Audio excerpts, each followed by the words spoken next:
aklat, yung isang paa ay nasa lupa, at ang aklat na kinain ay matamis sa bibig at mapait sa tiyan. Yun po'y katuparan noong disappointment noong 1840-1844. Ngayon ay yun daw po yung karanasan nila Sister White at William Miller. Sa dulo noon na talata ay yun yung magtuturo sila sa buong sanlibutan. Kaya natupad, ginawa yung logo sa panahon ni Sister White na may globe at may tatlong anghel. Yun po yung nagsimbolo na yung kanilang tungkulin ni Sister White from America throughout the globe ang pangangaral nila. Okay. So yun po yung kaya nabuo yung logo na yun. Dito sa bandang pinakikita dito, GC 88356.2. Like the Great Reformation of the 16th century, the Advent movement appeared in different countries of Christendom at the same time. So, ang Advent faith, panahon ng sila Sister White, ang sabi dito, ang paghihintay daw ng mga anak ng Diyos, ng mga tapat na anak ng Diyos, ay lumaganap daw ito sa sa iba't ibang dako, lalo na sa Amerika at Europa.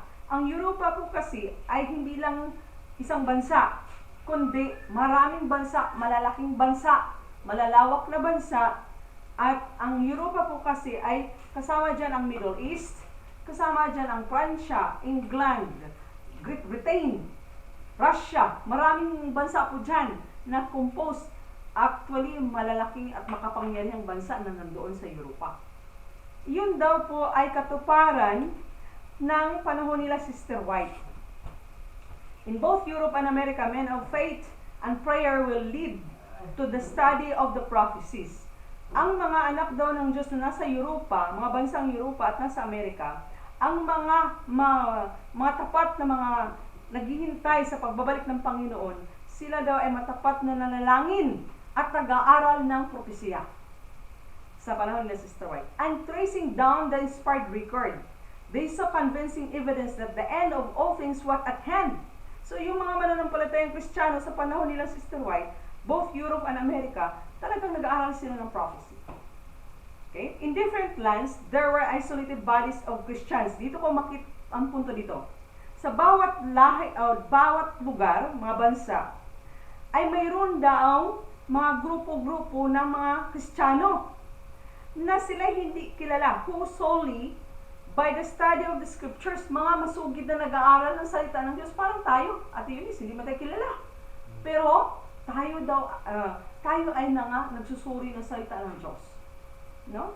Who solid by the study of the scriptures arrive at the belief that the Savior's advent was near.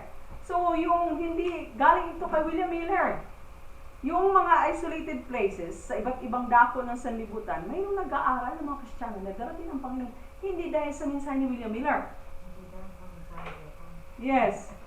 Dito, in 1821, sabi na dito in 1821, 3 years after Miller had arrived at his exposition of the prophecies pointing to the time of the judgment, Dr. Joseph Wolf, the missionary to the world, ito pala si Dr. Joseph Wolf. Missionary of the world pala ito. Tingnan mo yung history niya. The missionary to the world began to proclaim the Lord's soon coming. So, hindi pa si William Miller nangangaral. Ito yung si Joseph Wolf, nangaral na darating na ang Panginoon sa panahon ito. Malapit na. Oo. Wolf was born in Germany of Hebrew parentage. Siya pala ay pinanganak sa Germany, pero ang magulang ay Hebrew na rabbi. Rabbi. Nakakatuwa pala ito.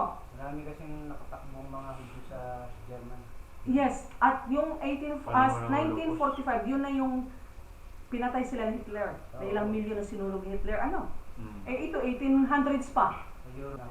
Oo. Sa 1800s pa ito, so wala pa si Hitler. No? Wolf was born in Germany of Hebrew parentage, his father being a Jewish rabbi. While very young, he was convinced of the truth of the Christian religion. Kasi hindi sila, yung mga Hudyo na nandoon na sa Europa, hindi naniwala kay Kristo. Tira mo. Kaya dito, napakinggan daw ang batang ito, maliit pa siya, napakinggan niya yung doktrina ng Kristiyano tungkol kay Kristo. Of an active inquiring mind, he had been an eager listener to the conversation that took place in his father's house, as devout Hebrews daily assembled to recount the hopes and anticipations of their people, the glory of the coming Messiah, and the restoration of Israel. One day, hearing Jesus of Nazareth mentioned, the boy inquired who he was.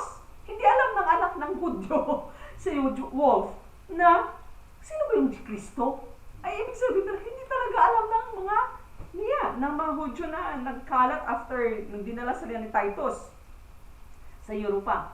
A man, may sumagot sa kanya, a man of the greatest talent. Yun ang narinig niya.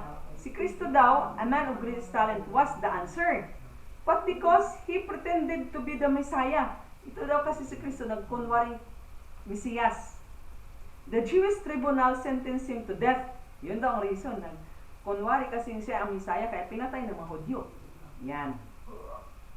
Nagtanong ang bata, pero bakit tayo, sabi niya, why then rejoin the questioner? Why is Jerusalem destroyed? Sabi ng bata, bakit nawasak ang Jerusalem? At bakit tayo nasa captivity? Bakit tayo nasa captivity? Sabi ng bata, kasi batang Hudyo, matalino talaga ito. Doktor nga, naging doktor siya eh. Alas, answered his father, yung tatay niya, tinanong niya, ang Hudyo, rabay eh. Papa, ano ba talaga? Because the Jews murdered the prophets, yung sagot ng tatay niya, kaya tayo na-captured, kaya tayo nawasak yung Jerusalem kasi ang Hudyo, pinatay niya ang kanyang mga propeta ng Diyos. Inamin ng tatay niya, no? The thought that was at once suggested to the child, perhaps Jesus of Nazareth was also a prophet. Tama nga naman, kasi si Kristo ay propeta din, kaya pinatay siya. At sabi ng scripture, ay pinatay nila na Hudyo ay mga propeta ng Diyos na sinugo. Okay. Perhaps Jesus of Nazareth was also a prophet, and the Jews killed him when he was innocent. So strong was this feeling that though forbidden to enter a Christian church, he would often linger outside to listen to the preaching. So, sapagkat siya Hudyo, aware siya na nasa labas lang siya ng church, nakikinig sa sermon ng Kristiyano. Okay, kay Hudyo nga. When only 7 years old, napakabata atin, 7 years old, he was boasting to an aged Christian neighbor, so may mga Kristiyanong kapitbahay, of future triumph of Israel at the advent of the Messiah. When the old man said kindly, sabi ng matanda na kausap niya, "Dear boy, I will tell you who the real Messiah was." Sabi ng matanda na sa kanya, "Ikaw, mahal na bata, sabihin ko sa iyo kung sino ba talaga yung totoong Mesiya?" He was Jesus of Nazareth. Sabi ng matanda, siya ay si Jesus ng Nazareth, whom your ancestors crucified as they slew the prophet of old. Sabi ng matanda sa batang 7 years old, yun yung yung mga kayong Hebrew, ay siyang pinatay ninyo siya, tulad ng ginawa ng inyong mga ancestor sa mga propeta ng Diyos sa Old Testament. Yun yung sagot ng matanda sa batang 7 years old lang. Sinabihan siya, go home! Sinabihan yung batang 7 years old, umuwi ka and read the 53rd chapter of Isaiah. 53rd chapter daw ng Isaiah. And you will be convinced that Jesus Christ is the Son of God. So, yun yung sinabi ng matanda kay Joseph Wolf. Conviction at once fastened upon him. He went home and read the scripture, wondering to see how perfectly it had been fulfilled in Jesus of Nazareth. So, conscious bata, iba talagang bata, na malaman yung adventure ba sila. Naghahanap, gusto na malaman yung mga bagay-bagay. So, empty ang isip ng bata. So, dito na tayo, tumakbo ang panahon, dito na tayo. He openly attacked the abuses. So, sabi dito, si Wolf ay nakonbinse siya. The knowledge he sought was studiously kept from him in his Jewish home. But when only 11 years old, pagdating sa 11 years old, umalis siya sa bahay ng kanyang ama and went out into the world to gain for himself an education. Naglalag pala ito. 11 years old na at US. Naglagalag na para ma-educate siya. Oo. To choose his religion and his life work, independent. Oo. He found a home for a time with Frenchmen, but was soon driven from them as an apostate. Pinalis din siya kasi rebelde daw siya. And alone and penniless, he had to make his own way among strangers. Umalis din siya dun sa mga naging kasalamuhan niya. He went from place to place, studying diligently and maintaining himself by teaching Hebrew. Nagtuturo din siya ng na-maintain niya sarili niya, nagtuturo siya ng Hebrew. Through the influence of Catholic instructor, he was led to accept the Romish faith and form the purpose of becoming a missionary to his own people. So, nagtuturo siya sa Catholic. With this object, he went a few years later to pursue his studies in the College of the Propaganda at Rome. Sa Rome, may propaganda school doon. Propaganda ng Here, his habit of independent thought and candid speech brought upon him the imputation of heresy. He openly attacked the abuses of the church and urged the necessity of reform. So, yung wala at pakundangan pala para magsalita. Openly attack sa church at kailangan magreforma. Ito yung ugali ni Joseph Wolf. Inaatake niya mismo ang Roman Church na doon din siya nag-aral.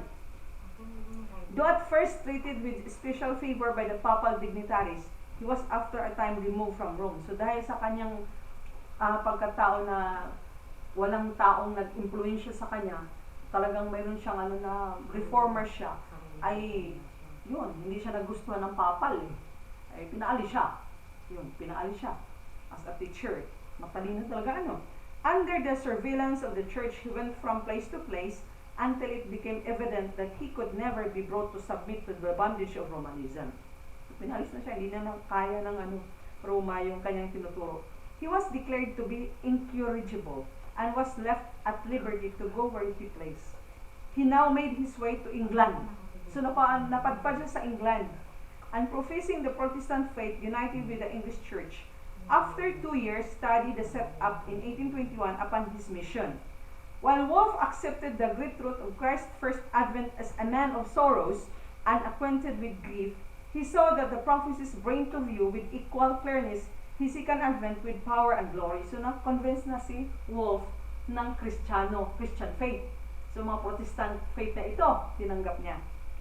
At tinanggap niya si Kristo at napakatatag na si Kristo ay umakyat sa langit at babalik muli. So, dapat tatag yung kanyang pananampalataya.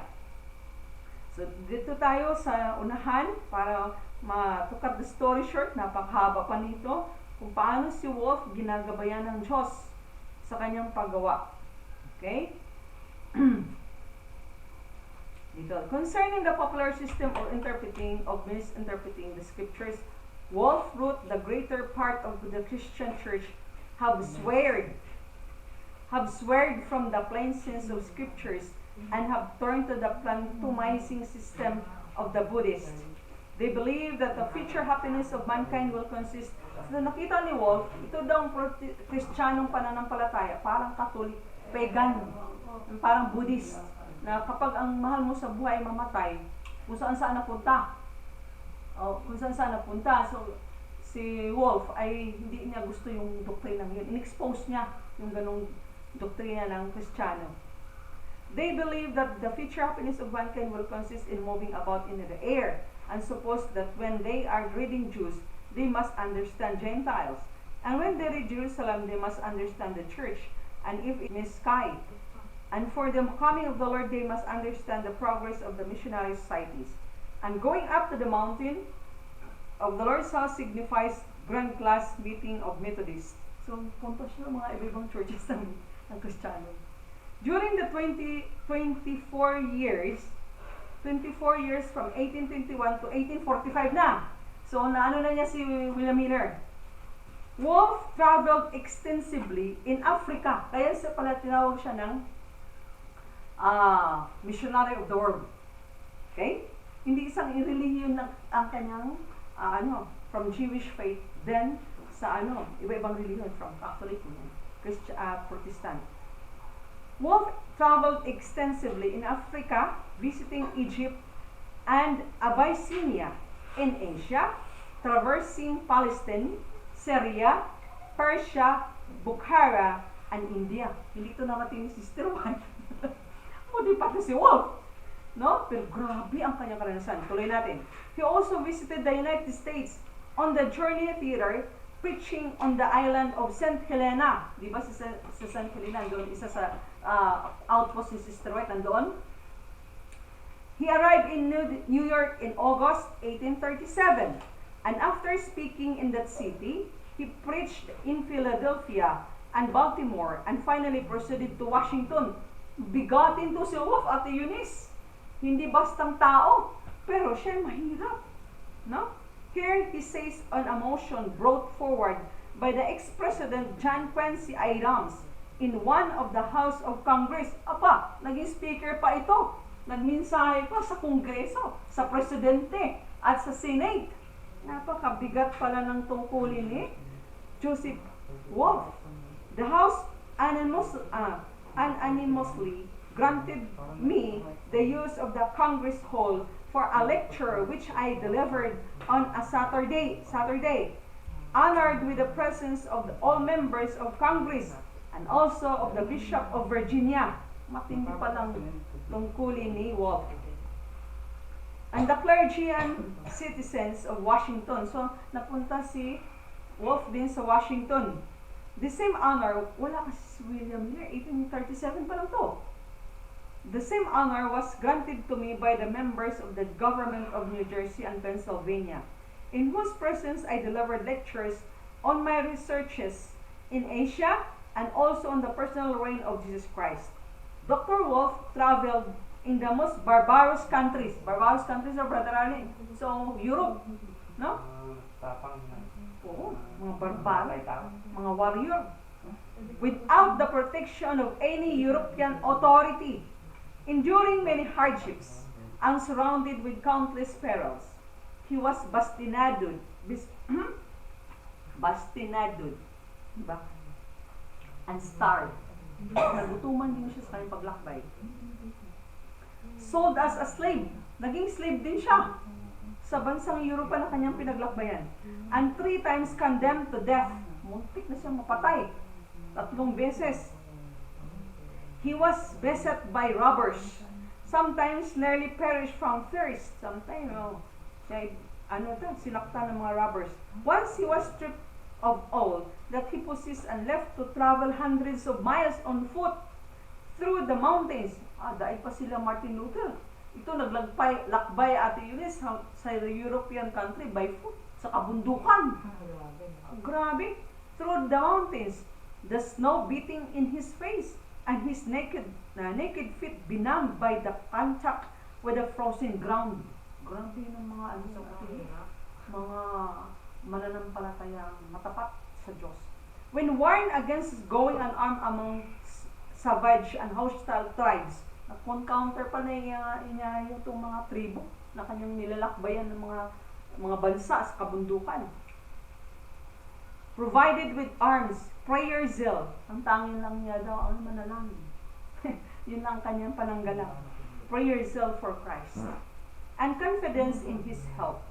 Nagtiwala lang si Wolfe sa tulong ng Diyos. I am also, he said, provided with the love of God and my neighbor in my heart, and the Bible is in my hand. The Bible in Hebrew and English he carried with him wherever he went. So, the Bible sa Biblia ng Hebrew na English Bible. Kahit saan man siyang lupalop ng mundo na paparating. Of one of his later journeys, he says, I kept the Bible open in my hand. I felt my power was in the book, and that its might would sustain me. Dito ko nakita kung paano ang Diyos, ay kilala lang natin si William Miller, pero hindi natin nakita yung ibang ginamit ng Diyos. Na, dainaig pa si William Miller, Amerika lang yata at Europa. Ito, buong mundo eh. No? Hanggang sa Middle East, kanyang naratingan ng mga katotohanan. Okay, dito, among Jews Turks, ito, among Jews Turks, Parsis, Hindus, and many other nationalities and races, be distributed the word of God in these various tongues, and everywhere heralded the approaching reign of the Messiah. In his travels in Bukhara, he found the doctrine of the Lord's soon coming, held by a remote and isolated people. Brother Rani, ito ay parang kung ating ikumpara dito, ngayon isolated people, ito ay mga nitibo. Nitibo. Masabi dito niya, hindi niya tiniruana, nasumpungan niya mga tribo na naghihintay sa pagdating ng Panginoon. Katulad ni William Tama Miller. lang yung sinabi ng na may tinago. Yun yung sinabi ng Diyos. Oy, Elias, hindi mo alam, mayroon akong 7,000 na hindi lumuhod kay Baal. Kaya dito sa panahon pa lamang nila Sister White o William Miller, mayroon nang nireserba ang Diyos. Yung tama talaga yung sinabi ni Sister White na huwag kayong mag-alala kung sino mabilang sa 144,000 kasi ang Diyos ang may-ari ng kanyang gawain. Alam niya kung sino yun. At sinugo niya ang kanyang mga lingkod kung paano paratingan yun. O dito sa sinabi ni Wolf, ay walang nagturo dito sa grupong ito na isolated people. Pero ang kanilang paniwala ay darating ng Panginoon. Oh, ayan. The Arabs of Yemen, Brother Rani, sa Yemen daw. He says, are in possession of a book called Sirah. S-E-E-R-A. Oh, which gives notice of the coming of Christ and his reign in glory. Nasa Yemen. Nasa Arab Yemen. Mga Yemen. Oo. Warrior. Ay naniniwalang darating na si Kristo. Hindi nakarating doon si William Miller. Hindi rin nakarating doon si Wolf na nagminsay, kundi nasumpungan niya ng grupo na yon ay naniniwalang darating si Kristo. Nakarating ko doon yung Sila, mga apostol. mga ng Hebreo, mga sulat. Oo. Kapasan. Mayroon silang aklat, Bible sila. And the Arabs of Yemen, he says, are in possession of a book called Sirah, which gives notice of the coming of Christ and his reign in glory. So, ibig sabihin, ang kanilang kaalaman ng pagdating ni Kristo, walang kinalaman sa mensahe ni William Miller. Mayroon silang sariling pag-aaral. Mayroon silang sariling aklat eh. Ang sabi dito, Sirah, which gives notice of the coming of Christ and his reign in glory. And they expect great events to take place in the year 1840. Tingnan mo yung brother. Tulad sa pag-aaral ni William Miller. Hindi sila napabutan ni William Miller na mensahe, pero pareho sila ng pag-aaral. Nasa? Ang Diyos ay nag-aano din sa bawat isip ng tao. Correct. Grupo ng tao. Kahit hindi naparatingan ng lingkod. Kaya nga, kaya yung sagot ng Diyos kay Elias, Elias, parang kulang lang sabihin na mahihiya ka, no? Hindi lang ikaw. Mayroon akong 7,000 na nireserve ako na hindi lumuhod kay Baal. Yan. So, coming of Christ and his reign in glory, and they expect great event to take place in the year 1840. In Yemen, I spent 6 days with Rechabites. Ano ba yung Rechabites? Grupo ng mananampalataya. Grupo. They drink no wine. Hindi rin umiinom ng alak. Ari po, madam. Plant no vineyards. Nagtatanim, pero walang siguro mga paso-paso at Eunice. No? They plant no vineyards, sow no seed, live in tents. Aba, nasa tent lang. And remember 2 words of Jonadab, the son of Rechab. With them were the children of Israel of the tribe of Dan, Mga tribo ni Dan. who expect in common with the children of Rechab the speedy arrival of the Messiah in the clouds of heaven. Naniwala din sila. Iba-ibang grupo to, iba-ibang bansa. Aba, a similar belief was found by another missionary to exist in Tartary. Tartaria. Diba? Part din ito ng Middle East. Ate, alaman ko ano ang Hindi yan Tartary nakakabiti. ngayon. A Tartar priest, okay, pari naman. A Tartar priest put the question, kasi ito si Wolf, nag-travel nga siya around the globe. Kaya missionary siya around the globe. Napakaganda pala nito. Ngayon ko lang nabasa ito yung detail. I-apply yan sa akin. Ha? Ina-apply yan sa akin. Ay, nakakalok. Ito talaga, talaga nag-travel ito. Panyapak, walang pamilya, nag-iisa lang, naglakbay. Yan. A Tartar priest put the questions to the missionary as to when Christ would come to the second time. So isang Tartar priest, taga-Tartari, nagtanong sa isang missionary kung kailan daw darating si Kristo sa ikalawang pagbabalik niya. At ang sagot daw ng missionary, sabi sa kanya, ay wala kaming alam tungkol diyan. Ang priest nagulat sa sagot ng missionary. Bakit kayo parang ignorante? Sabi ng pari. Bakit kayo ignorante? Sabi, ignorance in one who professes to be a Bible teacher. Kayo mga ignorante, samantalang kayo nagtuturo, gamit nyo ang Biblia, hindi nyo alam kung kailan darating si Kristo. Sabi ng isang pari, and stated his own belief founded on prophecy that Christ would come about 1844. O, mayroon na naman siya niya, 1844 naman to, taga-Tartar. Hindi ito tinuruan ni William Miller. Pero isa ang kanilang paniniwala. Tingnan mo yan? Ibig sabihin lang, ang kamay ng Diyos kumilos. Na hindi natin alam na mayroon tayong kakilala, kasama sa ibang bansa tulad sa ating mensahe. Ako naniwala na ako dyan. Oo nga. Yung sinabi mo na- As early as 1826, the Advent message began to be preached in England. O, 1826, nagsimula ng ipinangaral sa Europa, sa England, ang pagdating ni Kristo. Wala pa si William Miller. Oo nga.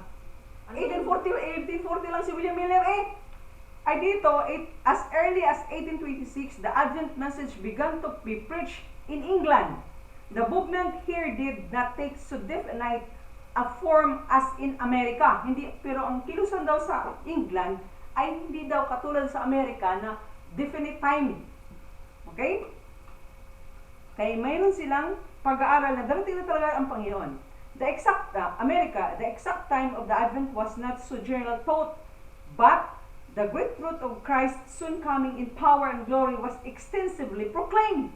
Ang ano lang talaga darating ng Panginoon sa panahon ito, malapit na. And this not among dissenters and non-conformists only. Maurant Broke, an English writer, iba namang tao ito. So, si Maurant Broke, siya ay English writer, taga England, states that about 700 ministers of the Church of England were engaged in preaching this gospel of the kingdom. Aba, 700 ministro daw sa England. Handa daw magturo na darating na si Kristo. The message pointing to 1844. Oh, hindi pa. Hindi si William Miller ang nagturo sa kanila. 1844. Oo. The message pointing to 1844 as the time of the Lord's coming was also given in Great Britain. So, ibinigay din sa Great Britain. Advent publications from the United States were widely circulated. Books and journals were republished in England. So, nauna pala ang European countries sa pag-alam ng mga katotohanan darating na si Kristo. Bago itinuro ni William Miller ang 1840, 1844. Pareho sila ng paniniwala. Ang galing mo. Ang galing talaga. Hindi kaya si William Miller ay ano ng kuwan? Napulot niya lang yun dun eh. Hindi nasabi sa nasusulat, guided by Holy Angel si William Miller. Advent publications from the United States were widely circulated books and journals. So, nagsimula na for republished in England. And in 1842, Robert Winter, ito na, nakapasok na si William Miller sa 1840. 1842 na ito eh. Sa Amerika. Si Robert Winter, an Englishman by birth, who had received the Advent faith in America, returned to his native country to herald the coming of the Lord. So, ibang American, nakatira sa Amerika, nung marinig nila at tinanggap ang mensahe ni William Miller, umuwi sa Europa, nagmensahe doon sa kanilang mga bansa, sa kanilang lugar. Many united with him in the work, and the message of the judgment was proclaimed in various parts of England. England lang yun, ha? In South America, in the midst of barbarism and priestcraft, Lacunza. Si Lacunza naman, iba-iba talaga ang Ate Eunice ng mga tao. Ginamit ng Diyos para ang Great Reformatory Movement yung 1840, bago dumating ang 1840-1844, maganap ayon sa gusto ng Diyos. Kaya ang punto dito, Is with chapter 20 yan, di ba? oo, Great controversy na. Great 88 Controversy, edition. 88. Oh. Dito yun. In South America, in the midst of barbarism and priestcraft, Lacunza, a Spaniard naman to, and a Jesuit found his way to the scriptures and thus received the truth of Christ's speedy return. Oh, isang Fransya, Ang galing, nakita Spanish. ko agad. yan.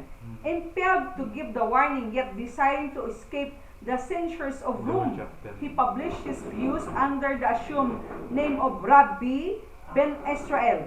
Oh, isang Spanish. Ibig sabihin, Rabbi Ben. and Israel Oh. ay Hikayat, representing himself as a converted Jew. Oh. Kaya pala pag sinabing Rabbi bin Israel, representing himself as a converted Jew. Lacunza lived in the 18th century, but it was about 1825 that his book, having found its way to London, was translated into the English language. Aklat siyang ginamit na darating na ang Panginoon. Sinulat niya. Wala pa si William Miller. 1825 ba ito ano yun eh? Its publication served to defend the interest already awakening in England in the subject of the Second Advent. In Germany, the doctrine had been taught in the 18th century by Bengel. Si Bengel naman, ano ba? Bengel? Bengel, a minister in the Lutheran Church and a celebrated biblical scholar and critic. So matindi pala ito, isang leader o pastor ng Lutheran Church, ano? Upon completing his education, Bengel had devoted himself to the study of theology, to which the grave and religious tone of his mind, deepened and strengthened by his early training and discipline, naturally inclined him. Like other young men of thoughtful character, before and since, he had to struggle with doubts and difficulties of a religious nature, and he alloys with much feeling to the many arrows which pierced his poor heart and made his youth hard to bear. Becoming a member of the consistory of Wittenberg, he advocated the cause of religious liberty, urging that all reasonable freedom be accorded those who felt themselves bound on grounds of conscience to withdraw from the established church. So reformers din to si from Lutheran Church, tinuro din ng taong ito na magreforma, lumabas sa kanilang iglesia. The good effects of this policy are still felt in his native province. Yan. Effective siya. From that time, from that time, he devoted himself to the study of the prophecies. So, yung mga matapat talaga, Brother Rani, yung mga matapat na naghanap ng katotohanan, lagi silang itinuturo sa pag-aaral ng propesya. Yun. Especially those of the Apocalypse. Ang ano nila talaga focus ay ang Apocalypse. Mga matapat, no? And soon arrived at the belief that they pointed to the coming of Christ as near. Ito lagi tinuturo ng Espiritu ng Diyos, no? Yung pagdating ng Panginoon. The date which he fixed upon as the time of the Second Advent was within a very few years of that afterward held by Miller. So halos tagtagpo ang kanilang study with William Miller. Taga-ibang bansa sa Europa rin. Bengel's Hindi na yan nagkaroon ng maraming discussion para unang mapakinggan nila. Convince na sila kasi mayroon silang pag-aaral. dati na silang gawin. Correct. Bengel writing have been Siguro spread kung iba lang ang pamamaraan. throughout Christendom. So si Bengel ay yung kanyang sinulat ay kumalat sa buong Kristyanuhan sa Europa. His views of prophecies were quiet, generally received in his own state.